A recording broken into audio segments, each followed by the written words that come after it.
This is a look at directional receiving performance cones. And what we have here at the top left, this is a very easy to understand one, so I won't spend too much time explaining it. The passer rating is up here based upon the quadrants of the field. This is 0 to 14 yards in the field is the short quadrant.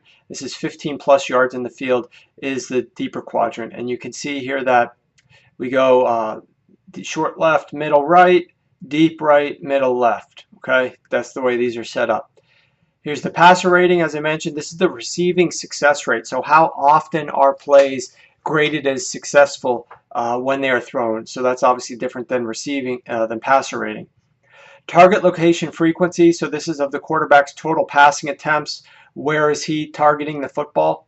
And you can look at where they're catching their touchdowns. So for example, last year, we want to look at Calvin Johnson. He's obviously not with the Detroit Lions anymore. This is what they're missing this year, is a player who was able to deliver a great passer rating down the left side of the field.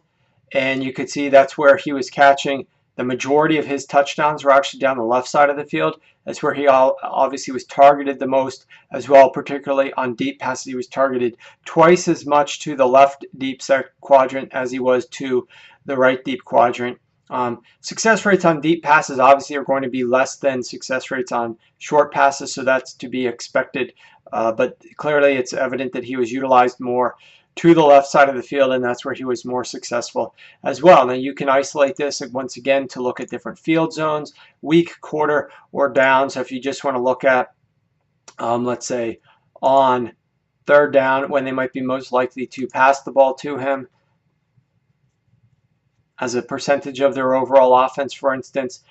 And you can see here that once again his target frequency is still 16% down the left, twice as much. 135 passer rating, he caught a touchdown there.